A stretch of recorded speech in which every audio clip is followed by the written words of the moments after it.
Welcome to Ghost of a Podcast. I'm your host, Jessica Lanyadoo. I'm an astrologer, psychic medium, and animal communicator, and I'm going to give you your weekly horoscope and no bullshit mystical advice for living your very best life. It's Pride Month, puppies and kittens, and so I had to get a gay-ass question. Let's queer it up, shall we? So here's a question that I have from Mary. I just made that name up. Mary says, I am a queer lady who's working through a lot of shame surrounding my lifelong attraction to women. I've known about my gayness since I was 15, and I'm almost 25 now. I'm just not showing up fully in the world and living authentically. I've been healing a lot of shame for a few months, but I wonder if there's anything in my chart that shows this kind of struggle. It's been most of my life that I felt like I've had to hide, and it's really hurting my spirit. I am healing now and stopping the repression muscles, and it feels really good. Will I ever be able to live my best gay life? You're amazing. Love you, Mary. Mary was born May 2nd of 94 at 11:42 a.m. in St. Petersburg, Florida. So we're going to get into it. Yes, of course, it is reflected in your birth chart. The reason why I say of course is because as an astrologer, I think most everything is reflected in the birth chart. But before we kind of get into the astrology or the spirituality of it, I want to just say you don't need a big, messy reason to be scared of coming out. It's okay if you're scared of coming out.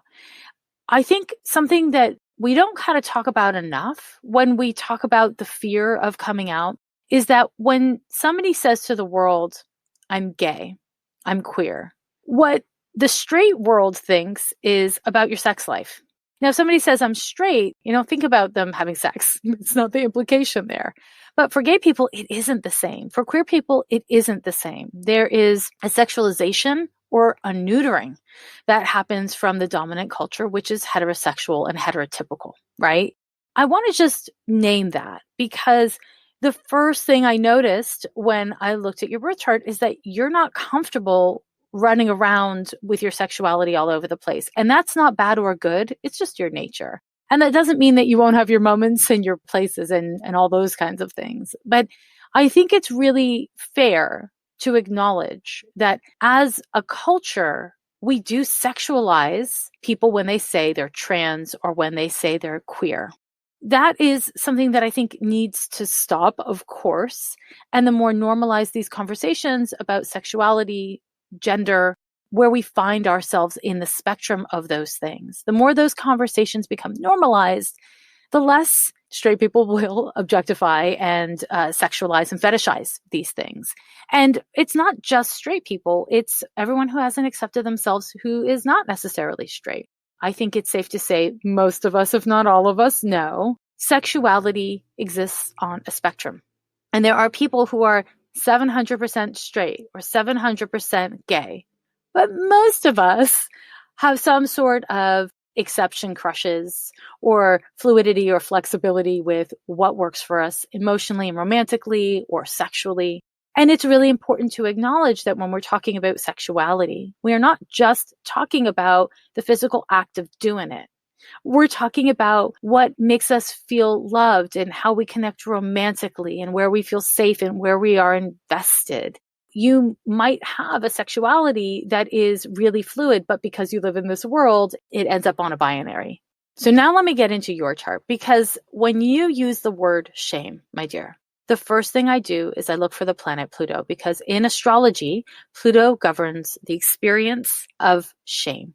The good news about this, though, is that where we have Pluto, yes, we are inclined to have shame and really deep feelings, but we are also inclined to have profound and powerful healing potential. And in your chart, you have a really strongly placed Pluto. It is in your fifth house, which is the house of love affairs and sexuality. It's one of the two big sexuality houses. The fifth and the eighth are the two. And it is conjunct your North Node in Scorpio.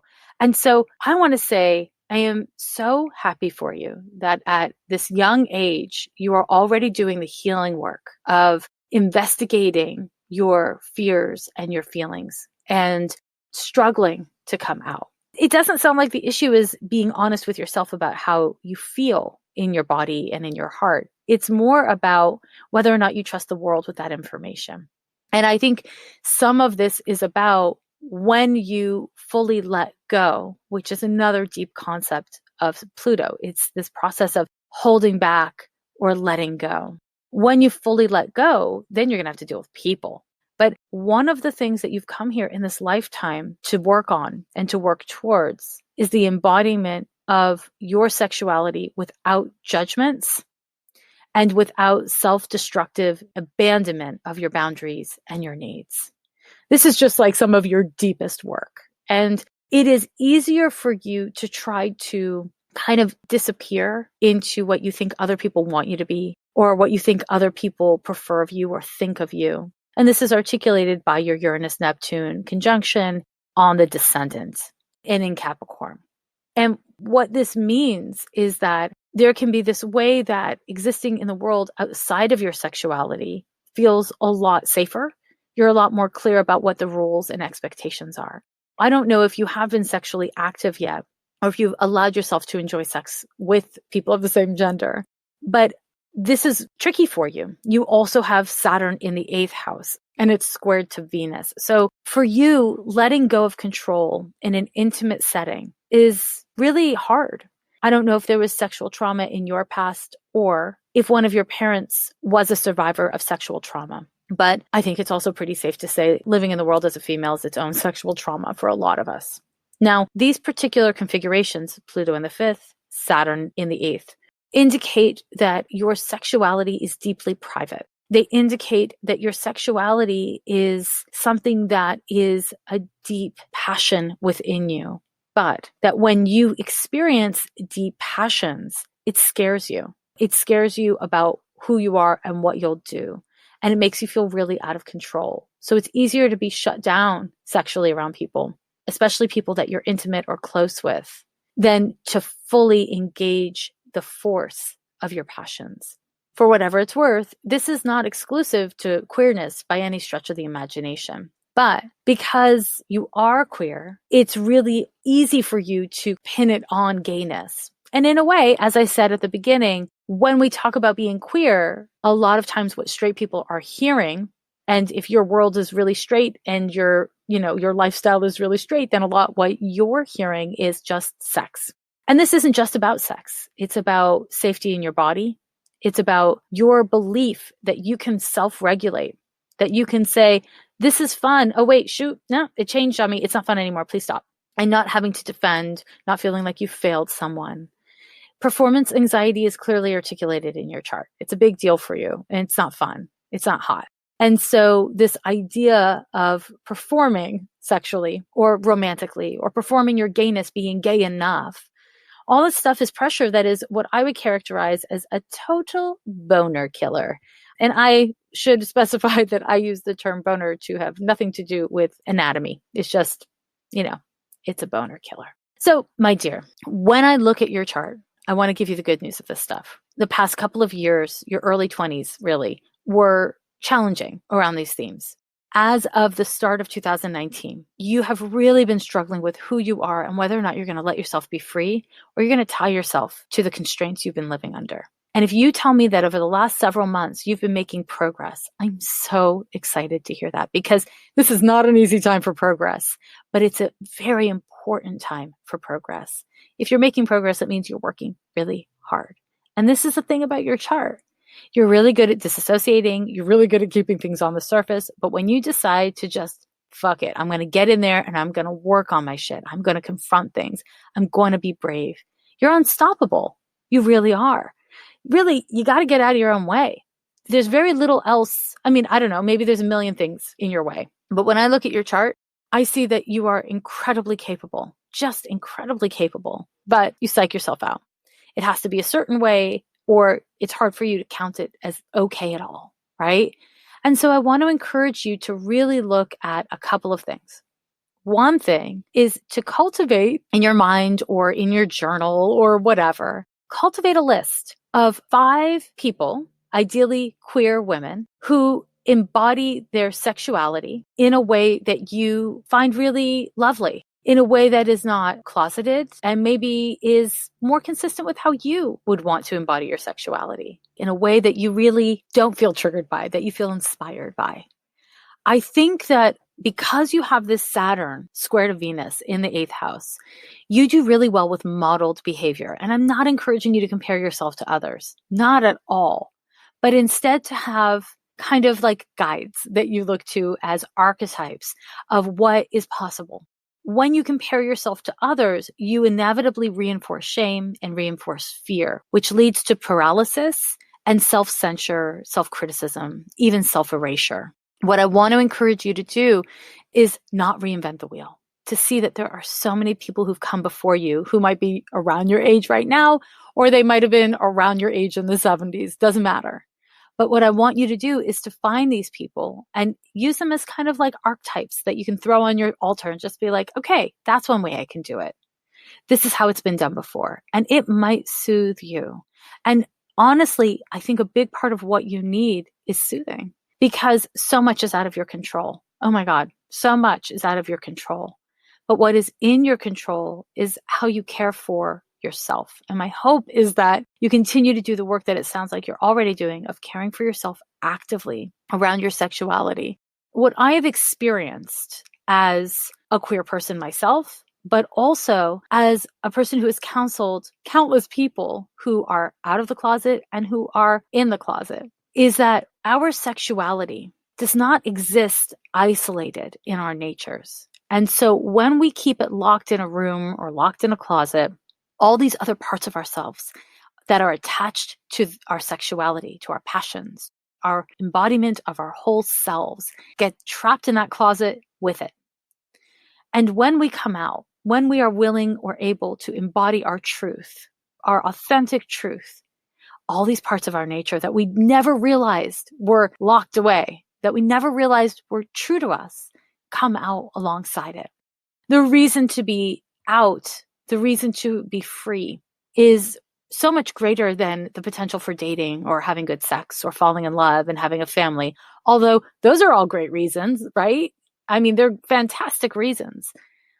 But they're also because you can't know yourself if you've decided that there are some parts that are not worthy of being known or not safe enough to know. It's not possible to fully know yourself. And I'm not saying this to further, to make you feel criticized at all, but to hopefully inspire you to be interested in who you are. Who are you? It's exciting. And I know that in your 20s, it feels like, oh, I've been doing this for so long. And you have known for 10 years, for a whole decade, that you were queer. But you're still very young. You have a lot of life in front of you. And it's exciting that you don't know what that means yet, that you don't know what it'll look like. So I want to tell you this. Your big question here is, will I ever be able to live my best gay life? And the answer is, hell yeah, you will. Hell yeah, you will. And that doesn't mean it's going to be out on the club scene. And it doesn't mean it's going to be worth Birkenstocks at a bookstore. I don't know what it means. It could mean both of those things, either of those things. Those are stereotypes. That's why I said that shit. What I'm saying is your best gay life is just your life that happens to be gay, girl. That's all it is. Best gay life is just your best life.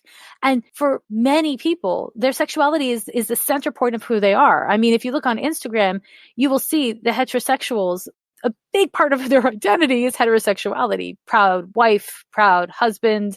These are very common descriptors of identity. A lot of people identify themselves through their straight relationships or through their roles in heterosexual or heterotypical dynamic. That's a big part of our culture. And maybe you're that kind of gay. Maybe you're going to identify yourself as queer first. And that is a beautiful thing if that's your truth. But it doesn't have to be your truth. Doesn't have to be your truth. The cool thing about being queer is that it's not pre-prescribed for you. It's awesome. You get to innovate your life. You get to choose. Now, the truth is you get to do the same stuff when you're straight. You get to innovate your life when you're straight. Absolutely you do. But it is pre-prescribed. And you have to more actively reject that prescription of, you date for X amount of time and then you're supposed to get engaged and then you're supposed to get married and then you're supposed to have your baby. And there's all these supposed tos and there's age markers associated with it. For queer people, because we're not exactly supposed to exist, there's not these same markers, right? That's super cool because it makes it easier to come to, what do I want for my life? Because I can choose anything. So I hope you get to enjoy your best gay life today even if that means you're low-key in the closet. I want to encourage you to embrace your gayness, your queerness, your weirdness, your uptightness. Embrace that 15-year-old that knew she was queer and was like, oh, hell no, I'm not doing this.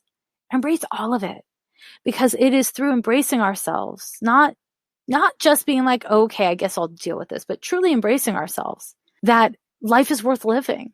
And if you can't truly embrace yourself yet, embrace that. Embrace the pain in you that cannot yet embrace yourself. That's the key. Now, my loves, I hope this was helpful to you, and actually a bit of a call to look at your own relationship to sexuality and how you do or don't identify yourself in the world through your sexuality, and whether or not that's something you want to be more mindful of. It may be, it may not be. I earnestly don't have a strong opinion on this one, but I urge you to think about it. Straight is not the only way to go. Heterotypical is not the only way to go. Let's see what's your way to go. Figure out your way. You know I love having a podcast, and the truth of the matter is, Anchor is what makes it possible.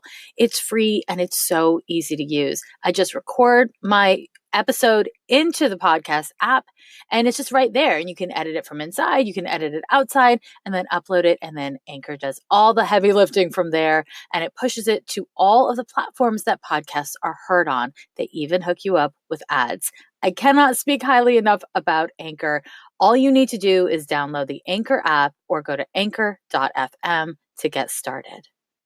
Okay, it's horoscope time again. And my friends, this week is a doozy.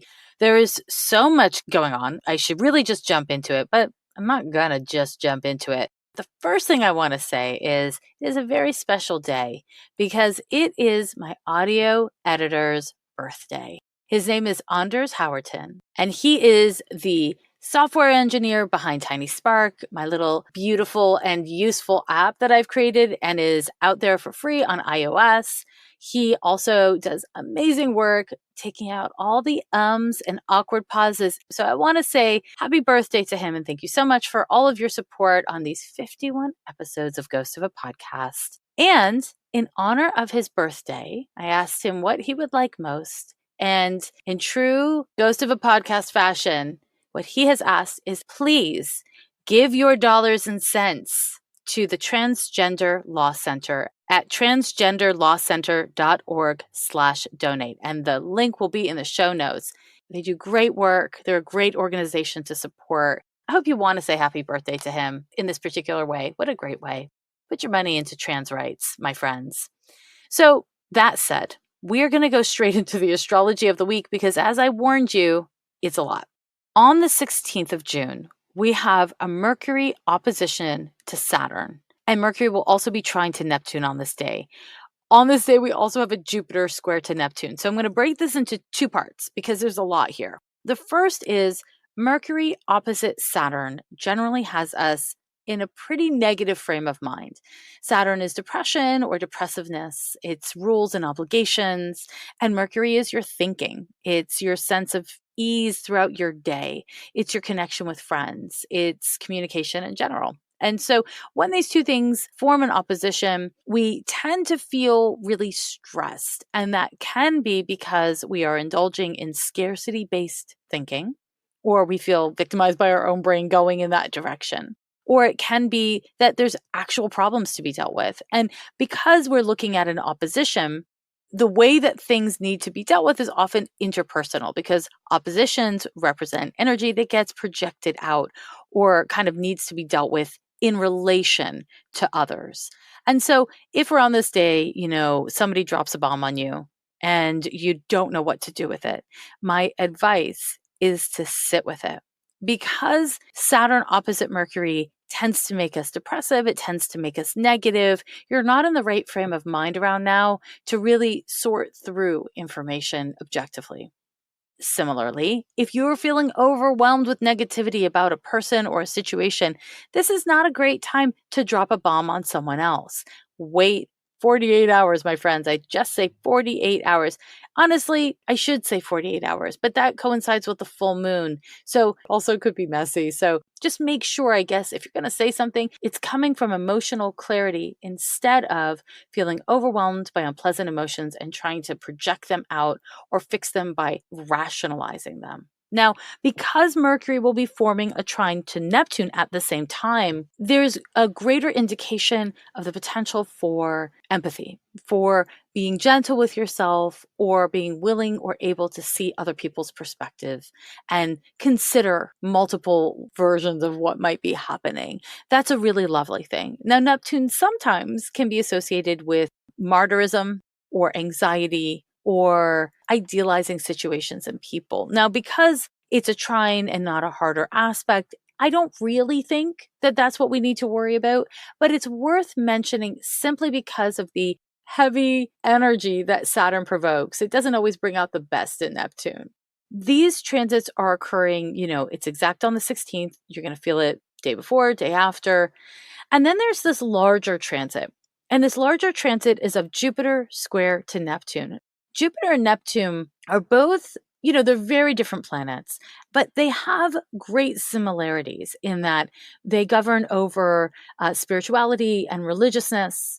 They are about big ideas, a sense of interconnectedness. They have a spirit and a sparkle in common with each other. Now, the spirit and the sparkle that they both have is quite different, but it is absolutely spirit and sparkle. You can quote me on it. When these two planets form a square to each other, there is a risk of many things. I say risk because it's a square, and wherever we have square, we have conflict, we have challenge, and we have great potential for growth, but it's creative and dynamic. It's not easy and flowy. And when we are looking at Jupiter and Neptune on a personal level, there is the potential that you will be feeling crushed by some ideal or hope or vision that you had that isn't coming to pass in the way you wanted it to. This can make you feel demoralized or exhausted. There's also a risk that you will just be like, this is too much for me. So I'm just going to get lit. I'm going to drink too much. I'm going to take pills. I'm going to do something to totally check out, watch too much TV, eat to numb out. These are coping tools that we employ as a way to disassociate from unpleasant feelings and unpleasant situations. And whether they're destructive, creative, or neutral is really individual. But I urge you to consider that around this date. Now, because this is a transit between two outer planets, it's kind of long developing and it doesn't have the same energy as Mercury transits. What I want to encourage you to do this whole week, and in particular around the 16th, is pay attention to the stories you're running and make sure that you are not disassociating from the negative in efforts to prioritize the positive. Make sure that you are not oversaturating yourself with idealism, whether it's the idealism of being the perfect activist or the perfect date to someone or whatever it is, right? Make sure that you are not overdoing it in a way that actually makes you ineffectual, that actually hurts your feelings and makes you less resilient. The thing that I really love about the potential in this transit, and it's a little woo, so bear with me here. But the potential in this transit is that through the discomfort of whatever it is you're feeling, whatever it is you're going through, whatever it is you're seeing in the world that is simply unjust and intolerable, there is the potential to activate your relationship to interconnectedness, your interconnectedness to spirit or God, your interconnectedness to resources through the intranet, your interconnectedness to others and to spirit itself. And this is something I touched on in a very recent episode of the show, of course. If you are able or willing to go a little woo and around this date, take time to get really grounded or centered in your body, however your body feels, wherever your body's at, and to feel your emotions wherever they're at, and to get present with what's real inside of you, what's real in your life in general, and what's real in the world around you. Then you can start with the stage of acceptance and bring your interconnectedness, your connectedness to spirit, your connectedness to your values, to your community, to your family, whatever. You can bring that to whatever it is that is hurting your heart. When we don't consciously engage with this energy, it really tends to be the first stuff I was talking about, the disassociation, the more unpleasant stuff. But this is a beautiful opportunity. And as you know, we need compassion, we need empathy, we need power coming from compassion and empathy and interconnectedness at this time. And so this transit is an opportunity for that.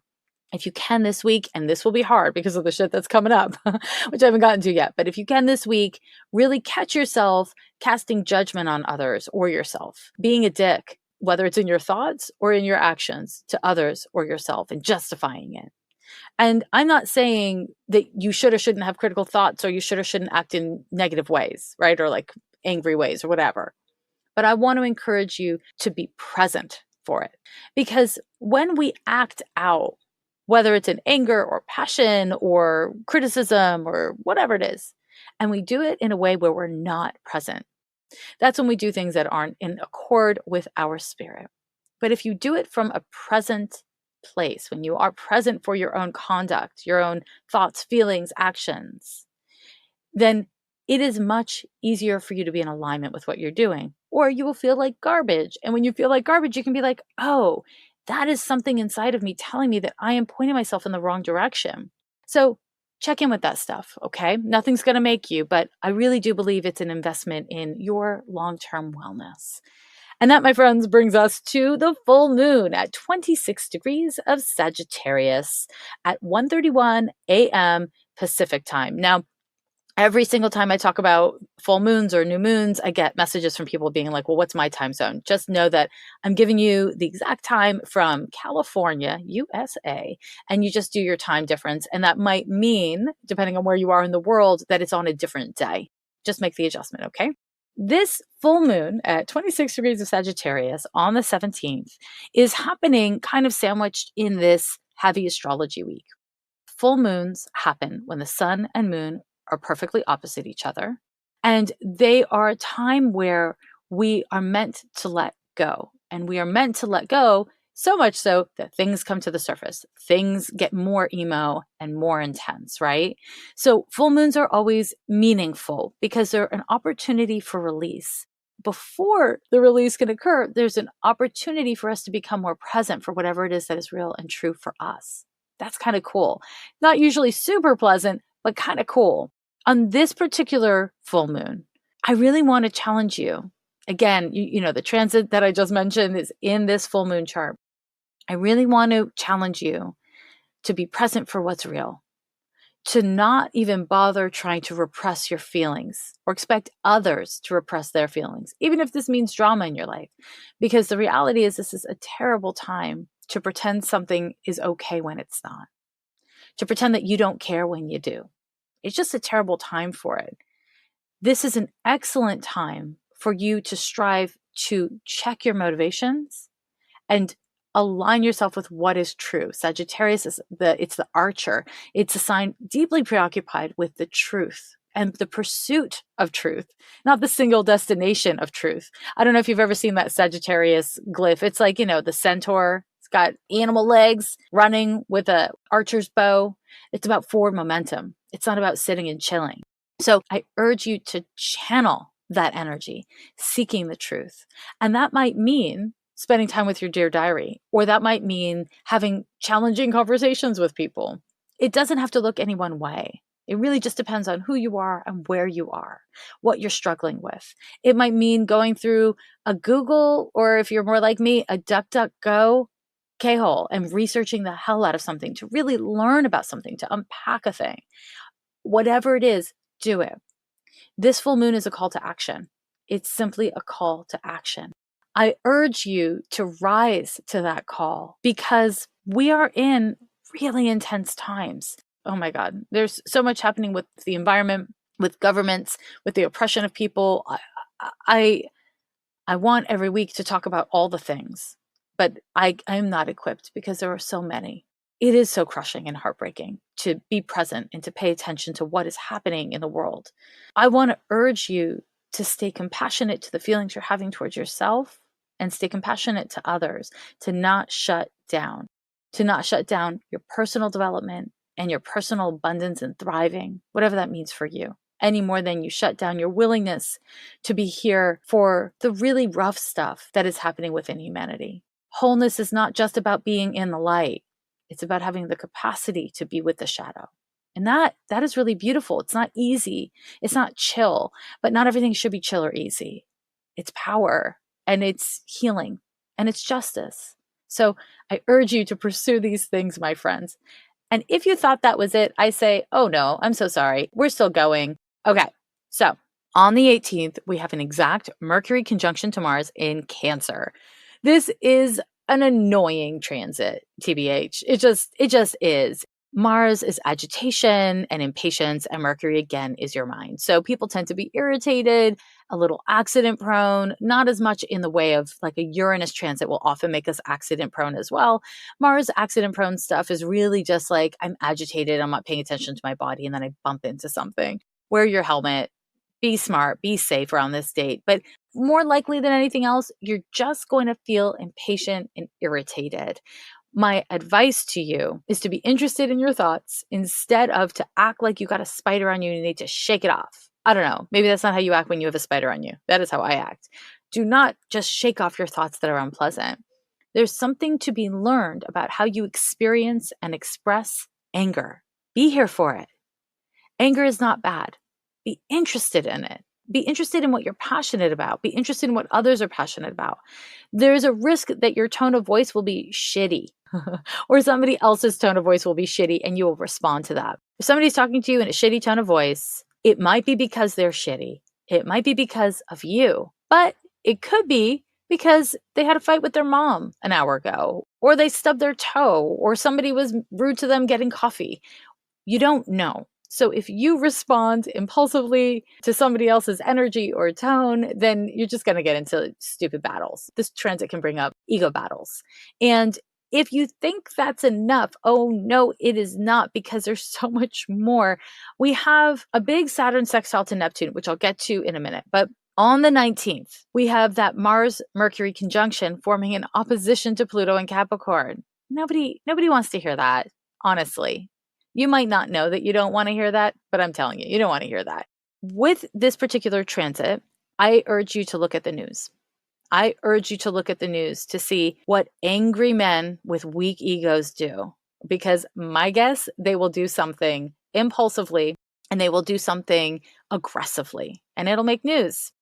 Mars and Mercury opposite Pluto, the risk here is power struggles. The risk here is your anger gets so twisted up, or your ego gets so twisted up that you feel the only way to defend yourself is aggressively, or the only way to set a boundary is to aggress towards others. This is a terrible, stupid time to get involved in Twitter battles. It is a terrible, stupid time to engage trolls. The trolls will be out around this date, okay? The 18th, the 19th, the 20th, my God, even into the 21st. You just want to pay attention. Do not mess with trolls. And if you find yourself being a well-intentioned troll, I want to rein you in, my friend. Rein you in. Pull it back. You're not going to win anyone's hearts or minds. You're not going to teach anyone any lessons around this day. That's not what you're going to do. You're just going to justify their bad attitude or their bad beliefs or whatever. So don't do it. This is a time where the best case scenario, from my perspective, is that you learn something meaningful about yourself or others, how they relate to power or anger or forgiveness or punishment, how you protect yourself, how your flight or fight mechanisms function. You're going to get a little taste of that probably around this date. And I don't want you to be scared. Be interested. Be interested in it. Because if you can be interested in it, then you're not engaging your flight or fight mode in advance. There's really no value in it. What you want to be willing to do is to be present enough that you can watch your reactions and from a place of presence, respond with intention to your reactions and whatever else is happening, instead of act from a place of reaction. Because when we react without unpacking it, understanding what we're really reacting to, we're often reacting to a million things that aren't happening. Or we're reacting in ways that justify our strongest feelings instead of our wisest feelings. Now, I did promise that I would spare some words for the Saturn sextile to Neptune. The Saturn sextile to Neptune is exact on the 18th, but much like I said about Jupiter-Neptune, this transit is between two outer planets, and therefore what it means is it's like a bigger picture thing. These outer planets, the slower moving planets, Jupiter, Saturn, Uranus, Neptune, Pluto, they represent what is happening to us as individuals, absolutely, in a very deep way. In fact, when I read birth charts, the outer planets are what I tend to focus on the most. But when we are looking at the transits week by week, month by month, year by year, it is the outer planets that articulate and define generations. When we look at transits between outer planets, we're getting a kind of cultural shift download. The Saturn sextile to Neptune for me is a great breath of fresh air. It's opportunity because it indicates that there is potential for us to breathe empathy and spirit and compassion and humanity into our governments, our infrastructure, and even corporations. And I know that there are movements activated in efforts to do that. I know that that is happening here in the US and around the world. This particular transit indicates a deepening of interest in that and a greater resonance of that energy. So if you are at all invested in any of those things, so Saturn is corporations and infrastructure and government, it's hierarchies and even patriarchy. If you are invested in the system, this is a really good time to look at how you participate and to breathe all those Neptunian qualities. Not idealism in a airy-fairy way, but idealism in a humanistic, loving, empathetic, compassionate, and generative way. Find ways of relating to your life, structurally speaking. Find ways of relating to your job, your goals, your career, and the world around you that better reflect your spirituality, what you believe in, and what you aspire to be. Now, my loves, this has been a lot. It's a big horoscope. And, I say that because there's a lot of details to recount, but also the energy of this week it's a lot. And it's a lot of fast and big energy. And so I urge you to tend to your feelings before you tend to your situation. And on that tip, I will say, I'm going to be teaching a class on emotional intelligence, the astrology of emotional intelligence. That's June 23rd, 3 p.m. Pacific.